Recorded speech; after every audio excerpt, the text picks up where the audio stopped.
Good evening, everyone. Thank you very much for coming together to immerse ourselves in this wonderful, rich relationship that's both in a text before us on a page and on text before us in the faces of those who are participating. It's wonderful to be with all of you.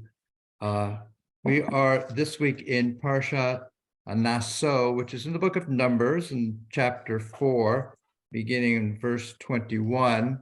And I'd like to begin first by thanking David Phillips for leading the discussion a couple of weeks ago while I was in New York. So wonderful when we can have members of our group take up the conversation and continue it. And so let's give thanks for being together in this moment. If you'd like to unmute together, we can recite our blessing. Baruch atah Adonai Eloheinu melech haolam asher kishanu b'mitzvotav v'anu la'asok b'divrei Torah. Thank you, God, for this opportunity to immerse ourselves in words, deeds, and relationships of Torah. We'll read through our English translation of our portion, and then I'll share with you a focused study about it, and then we'll open it up for our collaborative conversation. So we begin Book of Numbers, chapter 4, verse 21. I'll share with you the opening verses and then give others an opportunity to read as well. Adonai spoke to Moses, "Take a census of the Gershonites also, by their ancestral house and by their clans.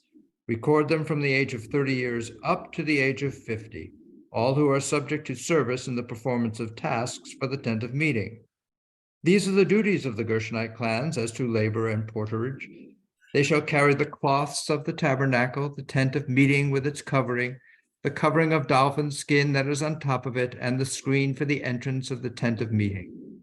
The hangings of the enclosure, the screen at the entrance of the gate of the enclosure that surrounds their tabernacle, the cords thereof, and the altar, and all their service equipment, and all their accessories, and they shall perform the service.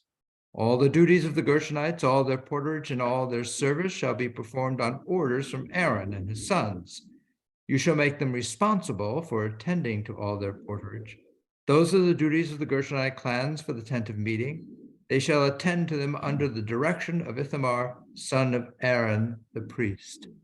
Richard, would you like to read a little bit at verse 29? Yes, thank you. As for the Merarites, you shall record them by the clans of their ancestral house, the service in the performance of the duties for the tent of meeting. These are their porters' tasks in connection with their various duties for the tent of meeting: planks, the bars, the posts, and the sockets of the tabernacle. All the posts around the enclosure and their sockets, pegs, and cords, all these furnishings and their service, you shall list by name the objects that are their porterage tasks. Those are the duties of the Merarite clans, pertaining to the various duties in the tent of meeting, under the direction of Ithamar, son of Aaron the priest. So Moses, Aaron, and the chieftains of the community recorded the Kohathites by the clans of their ancestral house, from the age of 30 years up to the age of 50, all who are subject to service or work relating to the tent of meeting. Those recorded by their clans came to 2,750. That was the enrollment of the Kohathite clan. All those who performed duties relating to the tent of meeting, whom Moses recorded the command of the Lord through Moses. Thank you, Richard. Let me invite Joni. Would you like to read a little bit starting at verse 38? The Gershonites who were recorded by the clans of their ancestral house, from the age of 30 years up to the age of 50, all who were subject to service for work relating to the tent of meeting. Those recorded by the clan of their ancestral house came to 2,630. That was the enrollment of the Gershonite clans, all those performing duties relating to the tent of meeting, whom Moses and Aaron recorded at the command of the Lord. You want to keep going? Okay. The enrollment of the Merarite clans by the clans of their ancestral house, from the age of 30 years up, the age of 50, all who were subject to service for work relating to the tent of meeting. Those recorded by their clans came to 3,200. That was the enrollment of the Merarite clans, which Moses and Aaron recorded at the command of the Lord through Moses. All the Levites whom Moses, Aaron, and the chieftains of Israel recorded by the clans of their ancestral houses, from the age of 30 years up to the age of 50, all who were subject to the duties of service and pay porterage relating to the tent of meeting. Those recorded came to 8,580. Each one was given responsibility for the service and porterage of the command of the Lord through Moses, and each was recorded as the Lord had commanded Moses. Thank you. And June, would you like to continue at the very beginning of chapter 5? Thank you, Rabbi. The Lord spoke to Moses, saying, "Instruct the Israelites to remove from camp anyone with an eruption or a discharge, and anyone defiled by a corpse. Remove male and female alike. Put them outside the camp so that they do not defile the camp of those in whose midst I dwell." The Israelites did so, putting them outside the camp as the Lord had spoken to Moses. So the Israelites did. The Lord spoke to Moses, saying, "Speak to the Israelites. When a man or woman commits any wrong toward a fellow man, thus breaking faith with the Lord, and that person realizes his guilt, he shall confess the wrong that he has done. He shall make restitution in the principal amount and add 1/5 to it, giving it to him whom he has wronged. If the man has no kinsman to whom restitution can be made, the amount repaid shall go to the Lord for the priest, in addition to the ram of expiation, with which expiation is made on his behalf. So too, any gift among the sacred donations that the Israelites offer shall be the priest's, and each shall retain his sacred donations. Each priest shall keep what is given to him." Thank you so much. Let me invite Dave, if you'd like to continue there at verse 11. Adonai spoke to Moses, saying, "Speak to the Israelite people and say to them, any party whose wife has gone astray and broken faith with him, in that another man has carnal relations with her, unbeknownst to her husband, and she keeps secret from the fact that she has defiled herself without being forced, and there is no witness against her, but in a fit of jealousy comes over him, and he is wrought up about the wife who has defiled herself, or in a fit of jealousy comes over him, and he is wrought up about his wife, although she has not defiled herself, that party shall bring his wife to the priest, and he shall bring as an offering for her 1/10 of an ephah of barley flour. No oil shall be poured upon it, and no frankincense shall be laid on it, for it is a meal offering of jealousy, a meal offering of remembrance, which recalls wrongdoing. The priest shall bring her forward and have her stand before Adonai. The priest shall take sacred waters in an earthen vessel, and taking some of the earth that is on the floor of the tabernacle, the priest shall put it into the water. After he has made the woman stand before Adonai, the priest shall bear the woman's head and place upon her hands the meal offering of remembrance, which is a meal offering of jealousy. And in the priest's hands shall be the water of bitterness that induces the spell. The priest shall adjure the woman, saying to her, if no other party has lain with you, if you have not gone astray in defilement while living in your husband's household, be immune to the harm from this water of bitterness that induces the spell. But if you have gone astray while living in your husband's household and have defiled yourself, if any party other than your husband has had carnal relations with you, here the priest shall administer the curse of adjuration to the woman, as the priest goes on to say to the woman, may Adonai, may you curse and an imprecation among your people, as Adonai causes your thigh to sag and your belly to distend. May this water that induces the spell enter your body, causing the belly to distend and the thigh to sag. And the woman shall say, Amen, Amen. Thank you, Dave. And Kath, would you like it to continue there at verse 23? Put on mute. What's next? At verse 23? No, who was reading? Kath, would you like to? Okay, good. It cut out right when you said that. My apologies. The priest shall put these curses down in writing and rub it off into the water of bitterness. He is to make the woman drink the water of bitterness that induces the spell, so that the spell-inducing water may enter into her to bring on bitterness. Then the priest shall take from the woman's hand the meal offering of jealousy, elevate the meal offering before Adonai, and present it on the altar.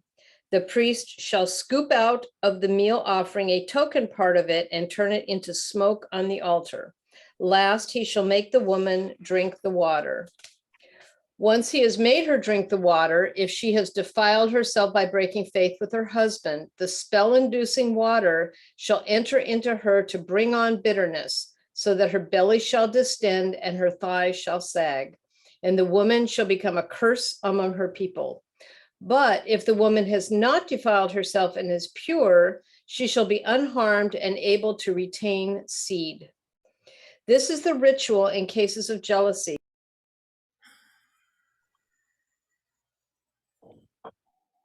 You've been muted. You accidentally muted, Kat.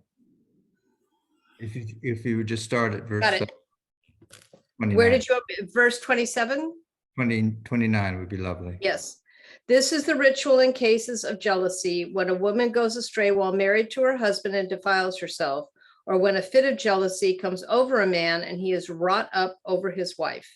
The woman shall be made to stand before Adonai, and the priest shall carry out all this ritual with her. The man shall be clear of guilt, but that woman shall suffer for her guilt. Thank you, Kat. And Jim, would you like to pick up there at the start of chapter 6? Thank you, Rabbi.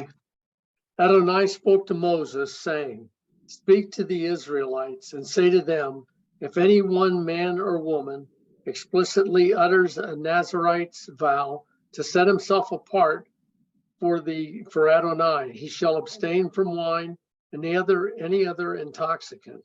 He shall not drink vinegar of wine or any other intoxicant. Neither shall he drink anything in which grapes have been steeped, nor eat grapes fresh or dried. Throughout his term as Nazarite, he may not eat anything that is obtained from the grapevine, even seeds or skin. Throughout the term of his vow as Nazarite, no razor shall touch his head, and it shall remain consecrated until the completion of his term as Nazarite of Adonai, the hair of his head being left to grow untrimmed. Throughout the term that he is set apart for the Adonai, he shall not go in where there was a dead person. Even if his father or mother or his brother or sister should die, he must not defile himself for them, since hair set apart for his God is upon his head. Throughout his term as Nazarite, he is consecrated to Adonai. If a person dies suddenly near him, defiling his consecrated hair, he shall shave his head on the day he becomes clean, and he shall shave it on the 7th day. On the 8th day, he shall bring 2 turtle doves or 2 pigeons to the priest at the entrance of the tent of meeting. The priest shall offer one as a sin offering and the other as a burnt offering, and make expiation on his behalf for the guilt that he incurred through the corpse. That same day he shall consecrate his head and rededicate to Adonai his term as Nazarite, and he shall bring a lamb in its first year as a penalty offering. The previous period shall be void, since his consecrated hair was defiled. Thank you, Jim. Let me invite Robin to continue at verse 13. Yes, thank you, Rabbi. This is the ritual for the Nazarite. On the day that the term as Nazarite is completed, the person shall be brought to the entrance of the tent of meeting As an offering to Adonai, the person shall present one male lamb in its first year without blemish for a burnt offering, one ewe lamb in its first year without blemish for a purgation offering, one ram without blemish for an offering of well-being, a basket of unleavened cakes of choice flour with oil mixed in, and unleavened wafers spread with oil, and the proper meal offerings and libations.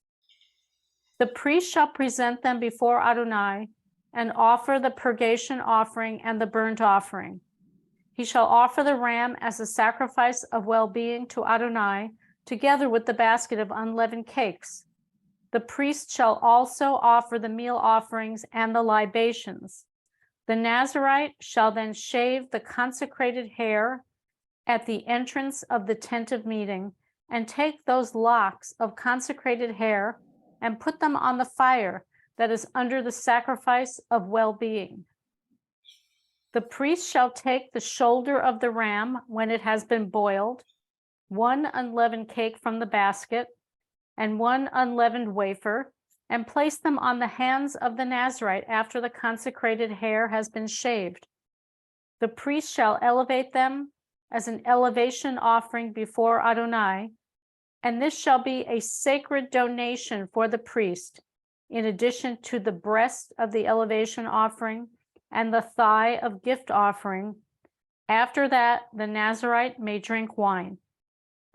Such is the obligation of a Nazirite, except that those who vow an offering to Adonai of what they can afford beyond their Nazirite requirements must do exactly according to the vow that they have made beyond their obligation as Nazirites. Thank you so much, Robin.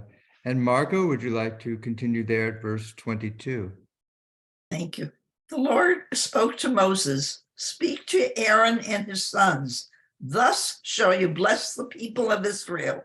Say to them, the Lord blesses you and protects you. The Lord deals kindly and graciously with you.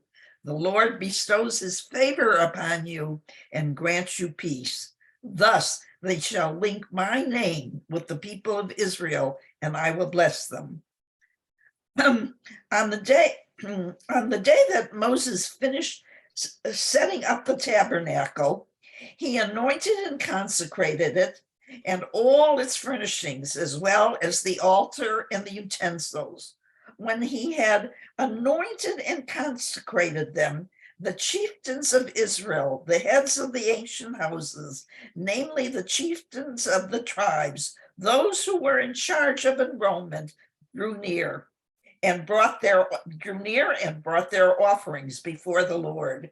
6 draughts carts, 12 oxen, a cart for every 2 chieftains, and an ox for each one. When they had brought them before the tabernacle,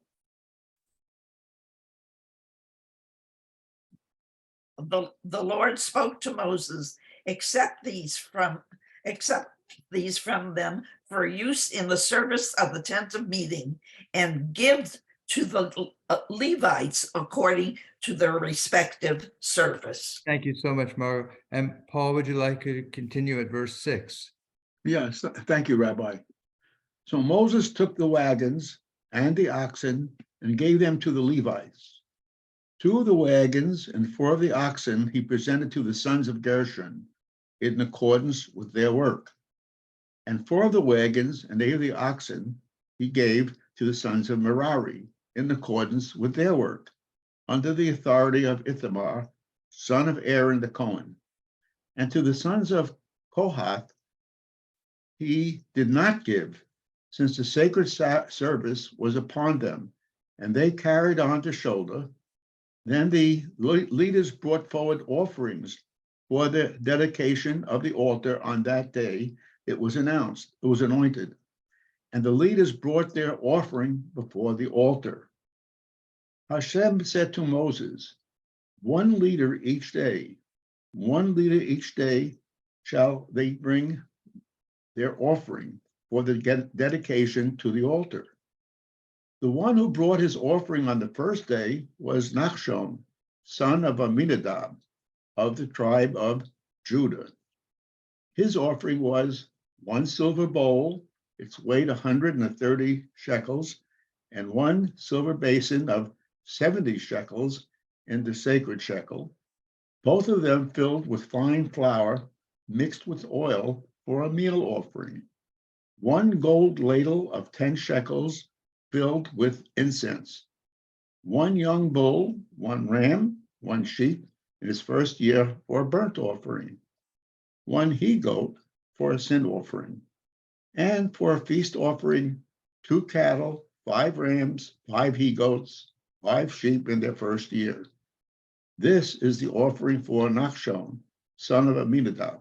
Thank you, Paul. And Robert, would you like to continue at verse 18? Yes, thank you. On the second day, Nathaniel, the son of Zoar, prince of Issachar, did offer. He offered for his offering one silver charger, the weight whereof was 130 shekels, one silver bowl of 70 shekels, after the shekel of the sanctuary, both of them full of fine flour mingled with oil for a meat offering. One spoon of gold of 10 shekels full of incense, one young bullock, one ram, one lamb of the first year for a burnt offering, one kid of the goats for a sin offering, and for a sacrifice of peace offerings, 2 oxen, 5 rams, 5 he-goats, 5 lambs of the first year. This was the offering of Nathaniel, the son of Zoar. On the third day, Eliab, the son of Helon, prince of the children of Zebulun, did offer. His offering was one silver charger, the weight whereof was 130 shekels, one silver bowl of 70 shekels, after the shekel of the sanctuary, both of them full of fine flour mingled with oil for a meat offering, one golden spoon of 10 shekels full of incense, one young bullock, one ram, one lamb of the first year for a burnt offering, one kid of the goats for a sin offering, and for a sacrifice of peace offerings, 2 oxen, 5 rams, 5 he-goats, 5 lambs of the first year. This was the offering of Eliab, the son of Helon. Thank you, Robert. And Joanne, would you care to read starting at verse 30? Okay. All right. Let me invite Ken. Just 1 second, sorry, I was moving, huh? Just a Okay. minute. Sorry, I think I have to get where there's more light. Just a moment.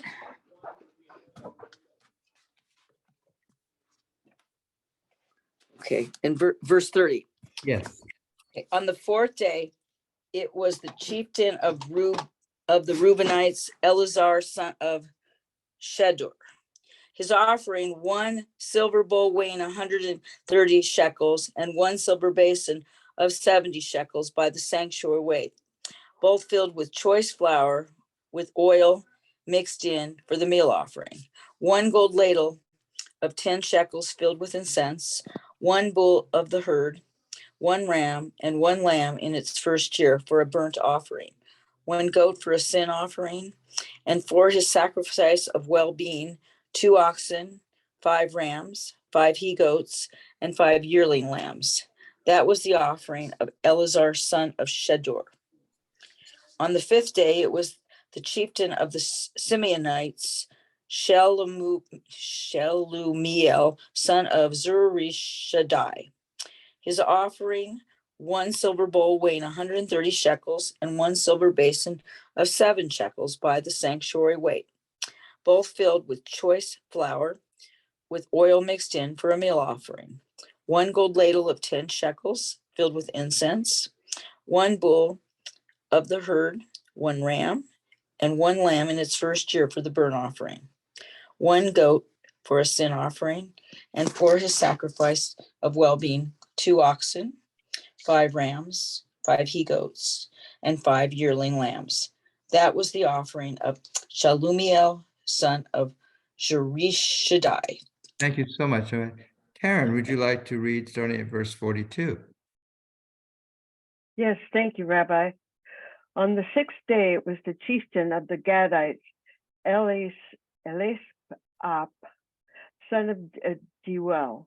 His offering, 1 silver bowl weighing 130 shekels, and 1 silver basin of 70 shekels by the sanctuary weight, both filled with choice flour with oil mixed in for a meal offering. 1 gold ladle of 10 shekels, filled with incense, 1 bull of the herd, 1 ram, and 1 lamb in its first year for a burnt offering, 1 goat for a sin offering, and for a sacrifice of well-being, 2 oxen, 5 rams, 5 he-goats, and 5 yearling lambs. That was the offering of Eliasaph, son of Deuel. On the 7th day, it was the chieftain of the Ephraimites, Elishama, son of Ammihud. His offering, 1 silver bowl weighing 130 shekels, and 1 silver basin of 70 shekels by the sanctuary weight, both filled with choice flour with oil mixed in for meal offering. 1 gold ladle of 10 shekels, filled with incense, 1 bull of the herd, 1 ram, and 1 lamb in its first year for a burnt offering, 1 goat for a sin offering, and for a sacrifice of well-being, 2 oxen, 5 rams, 5 he-goats, and 5 yearling lambs. That was the offer of Elishama, and son of Ammihud. Thank you so much, Karen. Let me invite Marty, if you'd like to read starting at verse 54. Thank you, Rabbi. On the 8th day, it was the chieftain of the Manassites, Gamaliel, son of Pedazur. His offering, 1 silver bowl weighing 130 shekels, and 1 silver basin of 70 shekels by the sanctuary weight, both filled with choice flour with oil mixed in for a meal offering, 1 gold ladle of 10 shekels filled with incense, 1 bull of the herd, 1 ram, and 1 lamb in its first year for a burnt offering, 1 goat for a sin offering, and for a sacrifice of well-being, 2 oxen, 5 rams, 5 he-goats, and 5 yearling lambs. This was the offering of Gamaliel, son of Pedazur.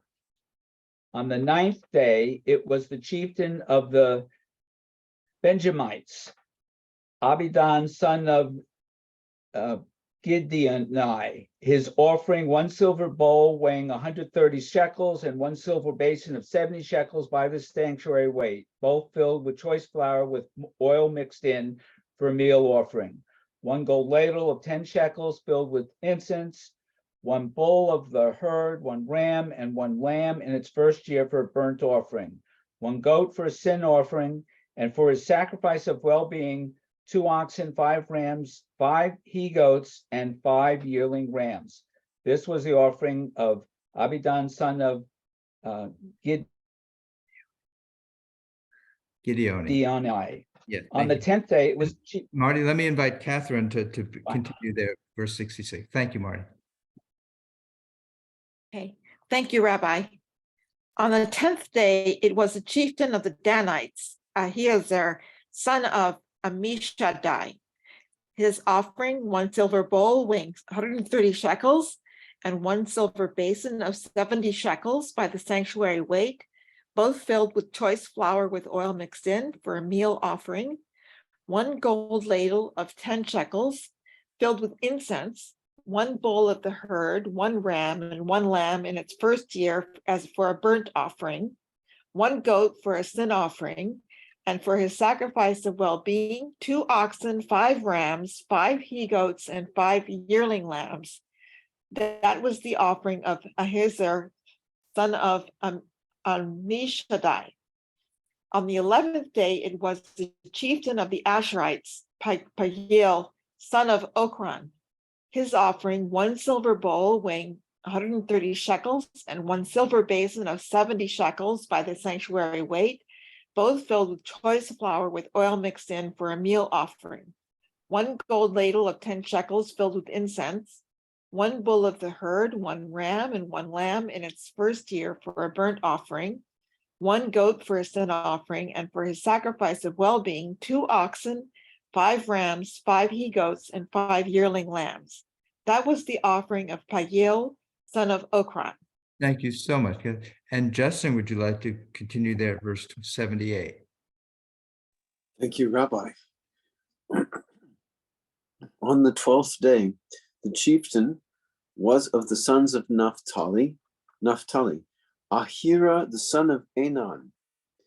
His offering was 1 silver bowl weighing 130 shekels, 1 silver sprinkling basin weighing 70 shekels, according to the holy shekel, both filled with fine flour mixed with olive oil for a meal offering. 1 spoon weighing 10 shekels of gold filled with incense. 1 young bull, 1 ram, and 1 lamb in its first year for a burnt offering. 1 young he-goat for a sin offering. And for the peace offering, 2 oxen, 5 rams, 5 he-goats, 5 lambs in their first year. This was the offering of Ahira, the son of Enan. This was the dedication offering of the altar presented by the chieftains on the day it was anointed. There were 12 silver bowls, 12 silver basins, and 12 gold spoons. The weight of each silver bowl was 130 shekels, and that of each basin was 70 shekels. All the silver of the vessels weighed in total 2,400 shekels, according to the holy shekel.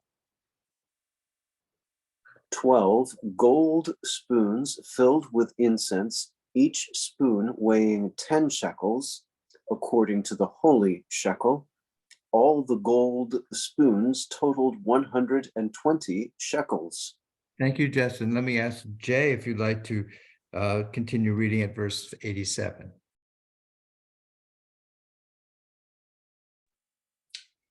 Thank you, Rabbi. Total herd of animals for burnt offerings, 12 bulls, of rams 12, of yearling lambs 12, with their proper grain offerings, of goats for purification offerings 12. Total of herd animals for sacrifices of well-being, 24 bulls, of rams 60, of he-goats 60, of yearling lambs 60.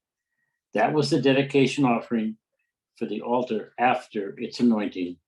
When Moses went into the tent of meeting to speak with him, he would hear the voice addressing him from above the cover that was on top of the ark of the pact between the 2 cherubim. Thus he spoke to him. Thank you, everyone. That's our portion for the week. I'd like to share with you a focus study, and then we'll have our collaborative conversation about it. And in terms of dealing with this very long portion, I'd actually like to start by having an overview of the entire structure of our portion. And then that will take us to focusing on a very specific element within the portion. On the study sheet, if you have it before you, you'll see a painting by the artist Ephraim Urivbu called E Pluribus Unum. And we'll take a deeper look at that painting in the course of our study. Right now, I'd just like to once again go over the overview of the structure of this portion that we're dealing with, because I think the structure itself is pointing us to a particular lesson. So on the study sheet in number 1, I have here the orientation of how our entire book of Numbers opens up, which is take a census, Sa'u et Rosh, of the whole Israelite community by the clans of its tribes. The Israelites shall camp each under the banner of their ancestral house. So the whole book of Numbers opens up with an instruction to, it's translated as to take a census, but literally what the Hebrew says is to lift up the heads, to raise up the heads of the whole Israelite community. So the entire community is now being counted. If you remember reading Parshat Bamidbar, the entire community is placed around the Mishkan. They are placed each with its own tribe, and they have their banners, and they're getting ready for their march. And so everyone is being counted, everyone has been organized into a subgroup of the Israelite nation. And then from there, it moves into where we are in our portion, now having gone from a census of all the tribes, then in our portion, it begins to record the clans of the tribe of Levi in particular. And here in our portion, we also have delineated the responsibilities of the various Levite clans in terms of taking care of the Mishkan, the tent of meeting, what materials they're supposed to take care of, what they're supposed to carry, what they're responsible for setting up. And after that's been delineated, we then make this interesting shift into a discussion about what's known as the laws of Sotah. That is the ritual and rite dealing with a woman who's been accused by her husband of having committed adultery. And that segues into then a discussion of the various laws and regulations regarding a Nazir, that is someone who has taken upon himself or herself a higher level of rigor, observant rigor in professing devotion to God. And that then shifts into what's known as the priestly benediction. Those are the verses that Margot read. And then after that, it concludes, as we've just read, with a recitation of the gifts that each tribe is to bring to the Mishkan.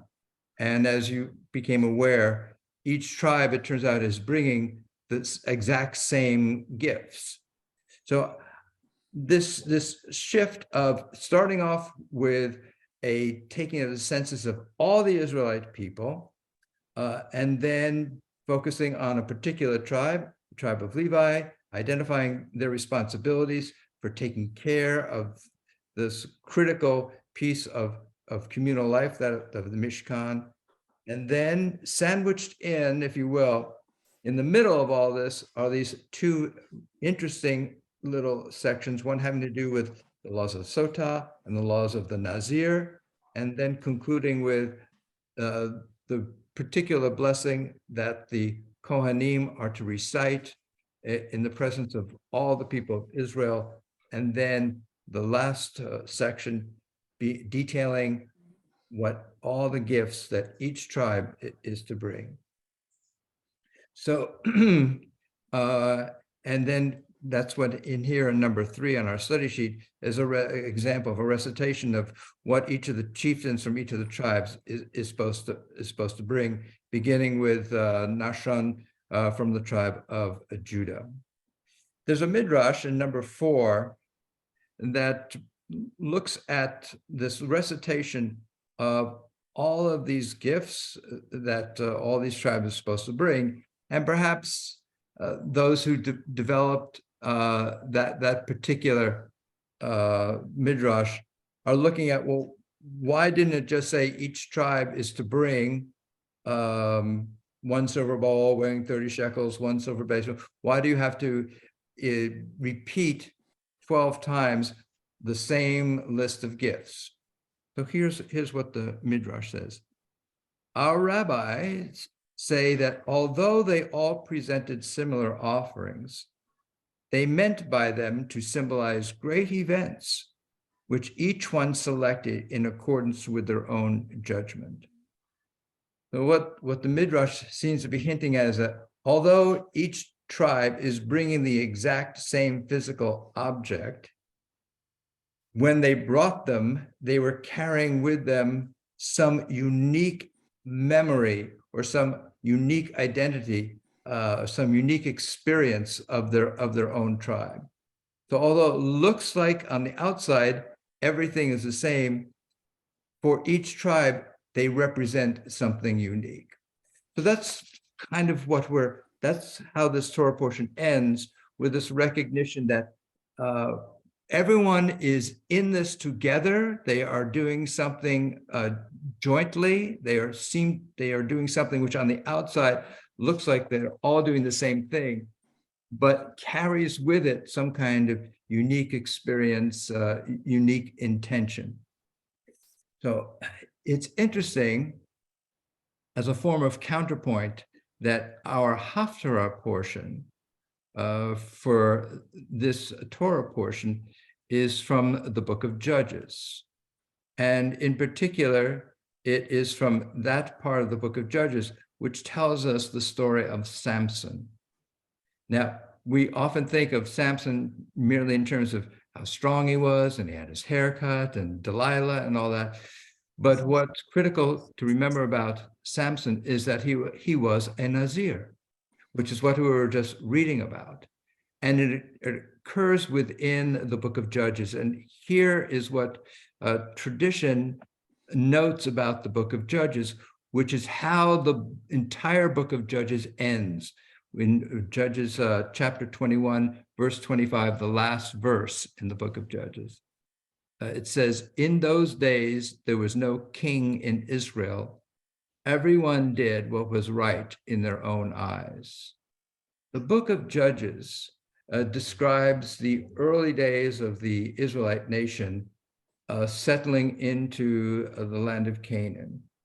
And they are not yet a unified nation. They are what might be called a confederation of tribes. They have their own distinct lifestyle, their own distinct purpose, their own distinct professions and trades and orientations. And they would periodically come together in order to defeat or respond to a common external enemy. But there was a lot of internal clashing among the tribes. And in particular, there was a lot of fighting between many of the tribes and the tribe of Benjamin in particular. So there's a lot of internal discord among all these tribes.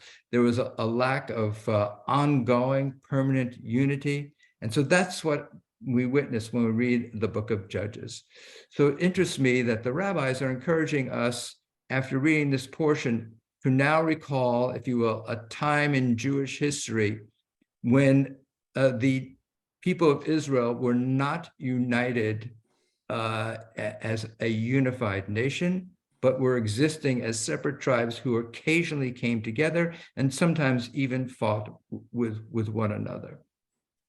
So I'm thinking about this notion about the extent to which, especially in our country today, unfortunately, there's a great deal of not only division, isolation, a lack of connection to something that we might call a unified purpose. And I note in my email that I sent out yesterday that in May, the U.S.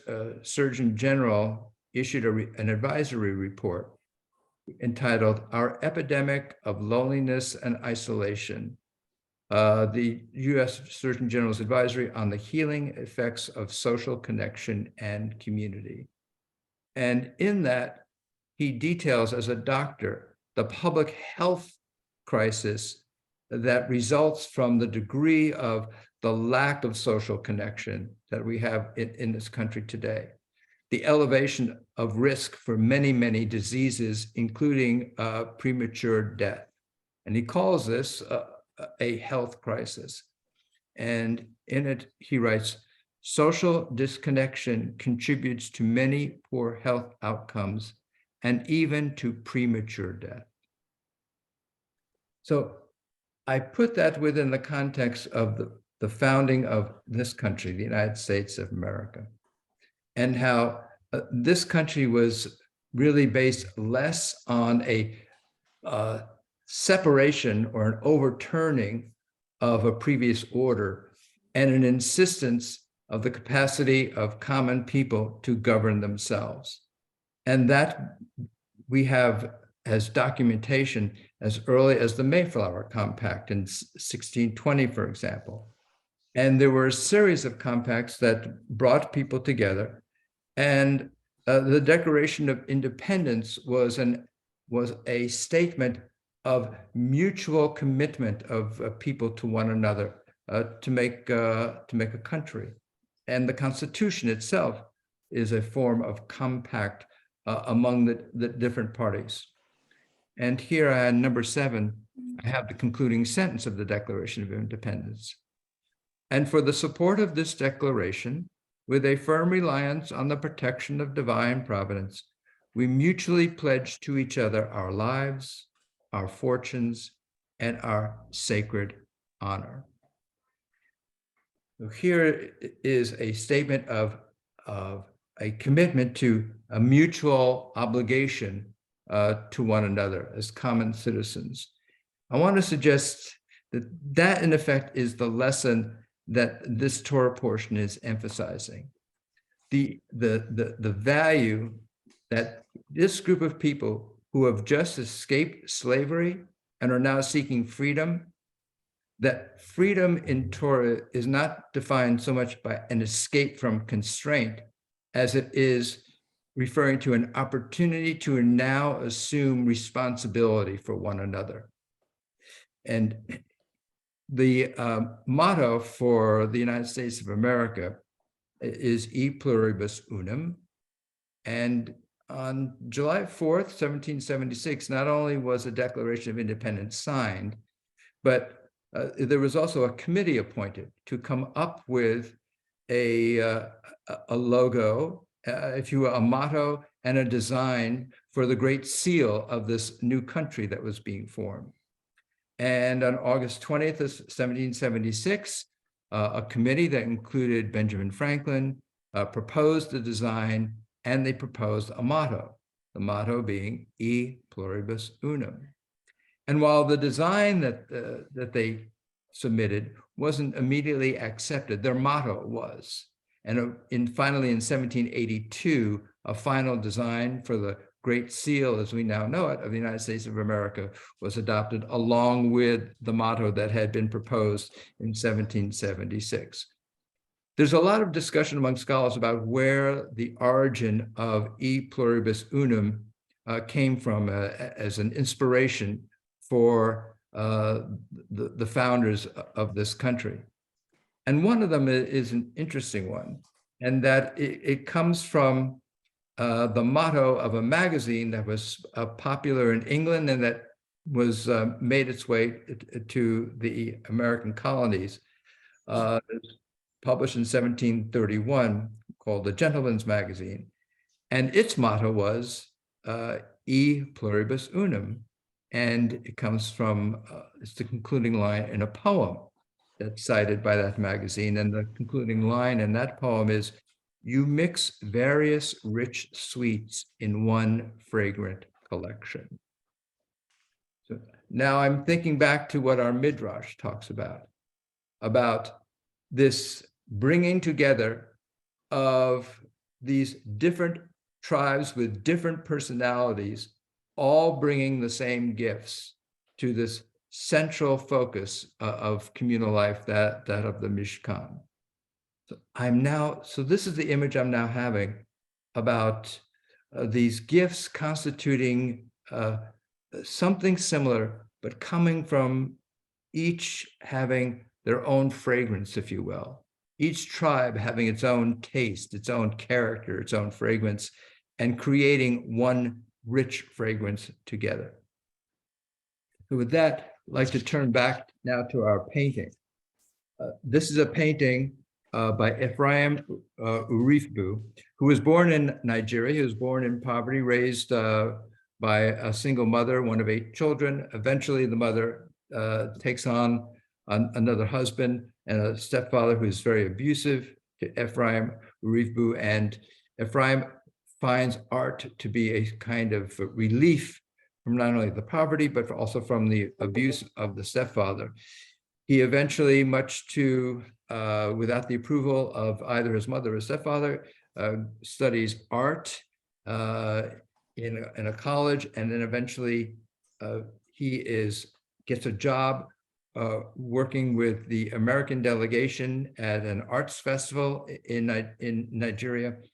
And he sees that there are multiple possibilities, that one need not live the way he is living. And so he applies to art school in Memphis, Tennessee. He comes to Memphis and he encounters racism for the first time. He is enraged, he's angry, And what he decides to do is try and transform that anger into something positive through his artwork. And then also he opens up an art gallery, which becomes a center of gathering for multicultural exchange and the promotion of young Black artists. And it's housed right around the corner from the National Civil Rights Museum, which is housed in the Lorraine Hotel, which is the site where Martin Luther King Jr. was assassinated in 1968. So for Uribe, for him, this country becomes a place of possibilities. And he recognizes that the way to achieve that is through his art and through creating a center of exchange and communication and sharing. And so for the 50th anniversary of the assassination of Martin Luther King Jr., there was all over the country, including in Memphis, Tennessee, in particular, where the National Civil Rights Museum exists. They had a rather large commemoration, and he painted this painting, E Pluribus Unum, in honor of Dr. King and Dr. King's message of our possibilities of bringing people from many different backgrounds together for an uplifting purpose. And if you remember, that's how Bamidbar, the book of Numbers, begins.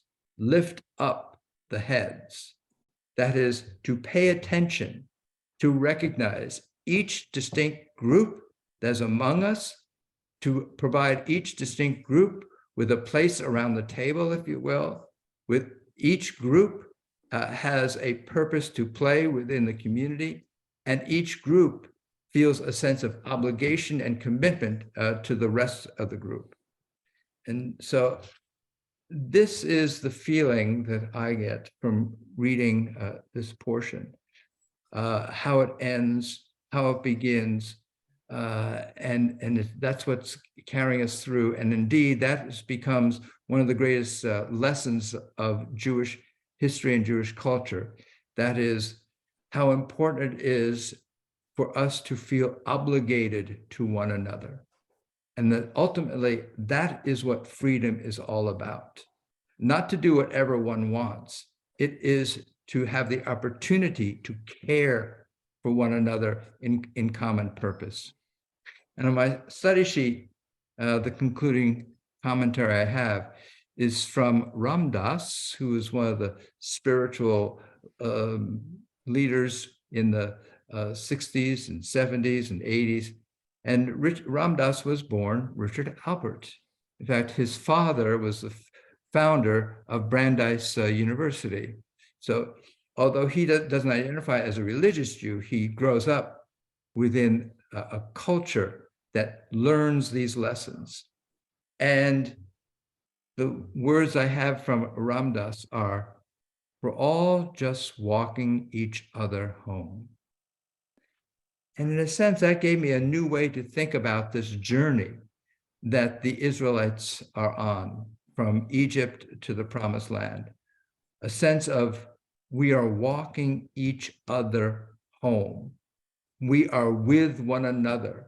We are in companionship, and we are in mutual obligation to one another, because that's the only way we're going to get home. So with that, I'd love to hear what you experienced in the course of our reading this portion, what things you saw. If you raise your hand, I'd love to call upon you. Richard. Yes, thank you, Rabbi. I've had this same feeling about this portion and from our liturgy, how manifold are thy tents, O Israel. And I noticed here in the Declaration of Independence, a firm reliance on the protection of divine providence. And the key here for me is there are many, many flags, but there's only one Shekinah. That's all I gotta say. Thank you, Richard. And Catherine, and then Susan. Yeah, thank you, Rabbi. I was struck by a certain symmetry in this parshat, and I find that within number 2 on your list. That there first is this idea of porterage, of carrying the Mishkan. And so we see the sort of gesture of carrying it away. But then we have this movement inward of people bringing the offerings to the Mishkan. And so and it's very important that the protagonism be the same, that we have the same protagonists for both gestures. That's lovely. I hadn't thought of that. If what I hear you saying and what I'm getting at what you're saying is that on the one hand, everyone has this job to do of carrying the centrality of the community forward, but everyone also contributes to it. Everyone is not just merely being a passive carrier of tradition and purpose, but everyone's contributing to it. So Yes. that's lovely. Thank you. Susan? So in Israel, there's an organization called the Israel Religious Action Center, and they tend to fight for justice for all Israelis and Palestinians as well. And there was a Jewish taxi app, and kind of like an Uber app, but they had made this special app so that people that wanted a ride that were very kosher, very Orthodox, that they could ride in a cab that hadn't been driven on the Sabbath.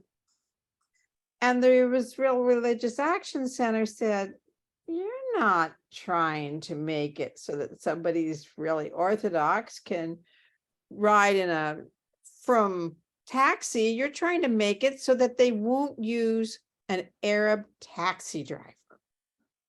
And so they took it to court, and they actually just won. And after they won, I want to read this. A Arab, a taxi driver, a Jerusalem taxi driver, who is one of the plaintiffs in the lawsuit, came into Iraq's offices and thanked us for our work, telling us, quote, peace starts when you struggle for justice, when you are not silent in the face of injustice, and when you fight for the things you believe in. Thank you, Susan. Thank you. A good lesson to remind us of how rich is the soil upon which we can create a nation, and that it has many different roots and can create a great field of providence. Thank you. Let me invite Robert and then Paul. Oh, it's so nice to be with all of you again. Thank you for a lovely evening. Well, number one, it seems like the march, in fact, it is true, the march towards unity has been very long, and we still struggle with it, but we have come a long ways. But I'm so glad you brought up the point of why was each one mentioned, because I frankly hadn't thought of that. But after you addressed it, I thought, you know, if you want to honor someone, you call them by name. They bring a gift, you honor the gifts. And by doing that, it seemed to me that it put all the tribes and sense on the same footing, which leads to unity. And so that's my only comment. But I'm so glad you addressed that, because I would have missed that entirely. Thank you, Robert. And what you remind me about is the Midrash that talks about the crossing of the Red Sea, the Sea of Reeds. And there's a Midrash that says there wasn't just one pathway, which some of us may have seen in the movie, The Ten Commandments. There wasn't just one pathway across that sea. There were 12. One for each tribe, because each tribe has its own unique pathway that's part of a common journey. So thank you for bringing all that together. Thank you. And let me call upon Paul. Oh, thank you, Rabbi. You know, you always emphasize the structure, and I look at this Parsha and I see a structure where there's a lot of discussion about all these clans and what they do. And now there's a last sentence, which I don't understand, because you have all these instructions that are really very detailed. And then somehow or other, the author decides at the last minute that my friend Moses shows up at the end and he overhears that God is talking to his brother. And I just didn't understand. You know, I was okay with the whole chapter until we got to the last sentence. If you really wonder, you know, why Moses is taking a beating almost everywhere, and you know he's the leader, and then Aaron many times doesn't do the right thing, but so that I don't understand the reason for why the last sentence in this parsha. What do you understand the last sentence to be? Well, Moses comes, approaches the group, and he overhears that God is talking to Aaron and all the stuff that's going on. Oh, I don't read it that way. What I read. Yeah, okay, that's the way I understood, but I'm willing to hear. When Moses went into the tent of meeting to speak with God, he would hear the voice addressing him, meaning I think Moses, from above the cover that was on top of the Ark of the Pact between the two cherubim. Thus God spoke to Moses. And then the next verse from next week's portion is going to say, God spoke to Moses saying, speak to him and say to him. Okay, I'm a happy camper. I'm glad you're happy. I like the way you read it. I'm glad that you were feeling some degree of empathy for Aaron. So thank you for all of that. Okay. No, for Moses. For Moses. Okay, yeah, thank you. The older one. Okay. And others, Jay, did you want to share something? No? Okay. All right. And Margot. Yeah, I'm confused. Throughout our readings, we hear that you should not use a seer, you shouldn't use a woman who foretells the future. And then the priests do that exact same thing to a woman. That Michigas thing with exactly the opposite of what we are constantly reading. Don't use magic, don't use a seer, and then there the priests do the same thing. Yeah, it does. It seems like kind of a magical ritual, Yes. right? Yeah. And we know that this is a ritual that the earliest rabbis they do away with. In fact, it was, I believe, Yochanan ben Zakkai, the one who escapes from Jerusalem when under siege by the Romans. He's in the Talmud the one who's quoted as saying, "We're gonna do away with this," and his basic reason for doing it is there are too many adulterers out there.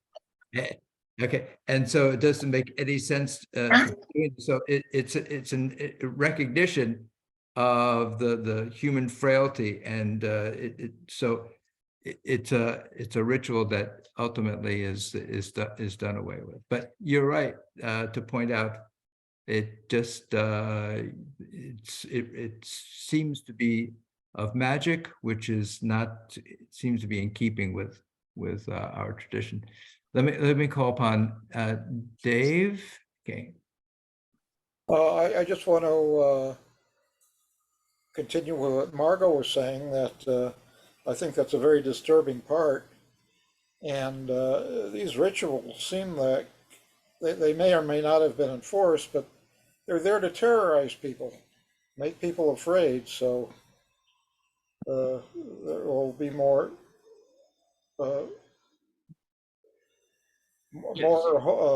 family unity, I guess, rather than family separation.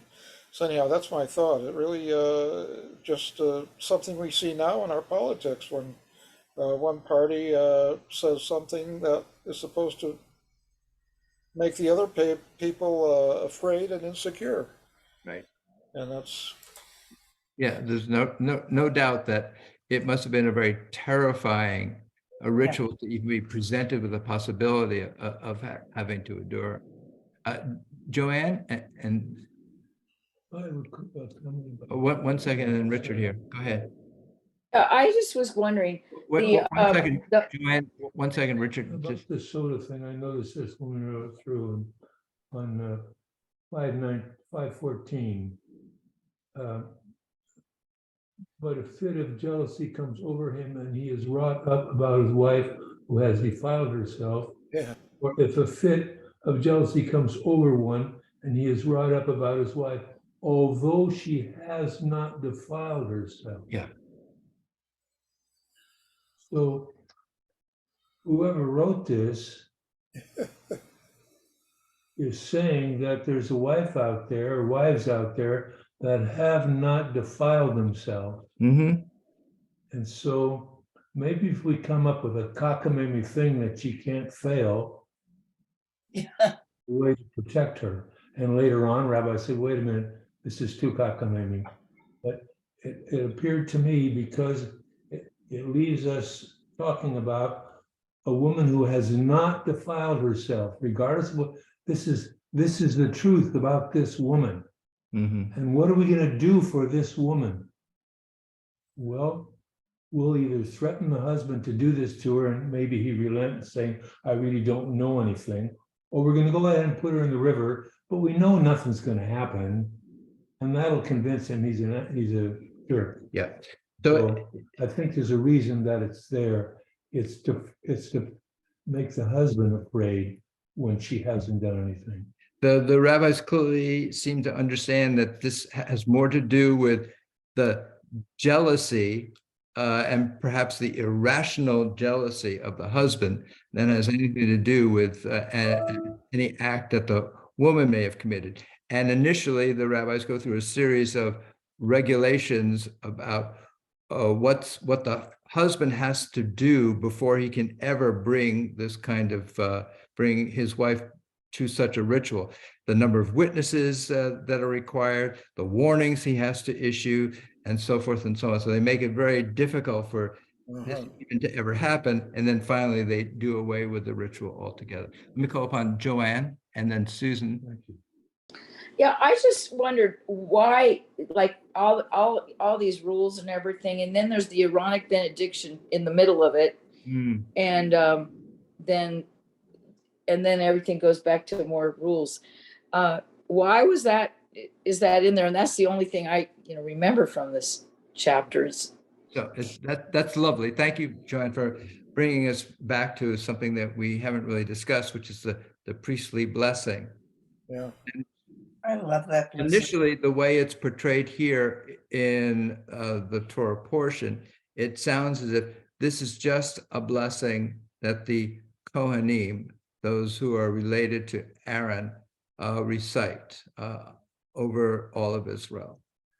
The way it has evolved in terms of the protocol for how it's done is that, first of all, at a certain part in the service, anyone who is a Kohen leaves the service momentarily, and they are joined outside the service by members of those who are Levites, and the Levites wash and prepare the Kohanim for coming back into the service, and then the Kohanim go up in front of the congregation and they pull their prayer shawls over their heads so that no one knows who that actually is up there, that there's a certain degree of anonymity. And then the Kohanim spread out their hands like this. And then the leader of the prayer service, who is not a Kohen, the leader of the prayer service, just a member of the congregation who is skilled in leading the prayer service, in a very low voice, recites each line of this blessing that Yivarechecha Adonai v'yishmerecha. And then the Kohanim repeat that. And then the congregation says, Ken yehi ratzon, may it be so. And then the leader of the prayer service softly recites the next part of the blessing. The Kohanim say the next, repeat that. And once again, the congregation says, Ken yehi ratzon, may it be so. And the leader of the prayer service recites softly the final verse, and the Kohanim repeat that back. And once again, the congregation says, Ken yehi ratzon. So in a sense, what's happening there is everyone, those who are of the priestly lineage, those who are the Levite lineage, and those who are part of all the other tribes, everyone is participating collaboratively in making this blessing happen. And it is that, I want to suggest, it's that degree of collaboration which really brings the presence of God among that group. It's the most wonderful thing I've ever heard. So, thank you, Margot, and thank you, Joanne, for bringing that to our attention. Susan, did you wish to say something? I'll be brief, but I just agree that with what Richard said, that it really sounds like this is more to just calm the husband down and make the whole situation go away. It's like putting dirt in some water and having her drink it is probably not going to accomplish anything. So it's just a ritual that was designed to calm the situation down. Well, sounds to me. You want to say some more? No. Yeah. So thank you for reiterating this perspective that what this is really addressing is perhaps the anxiety and perhaps the irrational anxiety of the husband, rather than an actual factually based charge that's being made against the woman. With that, this notion of that the true measure of freedom is not the capacity to do whatever one wants, but the opportunity to be engaged in a relationship of mutual obligation and caring for one another. And that we can have our many different backgrounds, our many different colors, our many different fragrances, if you will. But when we are committed to one another, we create something quite beautiful. And I want to thank each and every one of you for participating in that great venture of creating something very beautiful by our sense of commitment to one another and to all those within the universe of our lives. Thank you very much. I look forward to our next gathering. Be well, everyone. God bless you all. Thank you, Rabbi. Thank you. Thank you. You're well.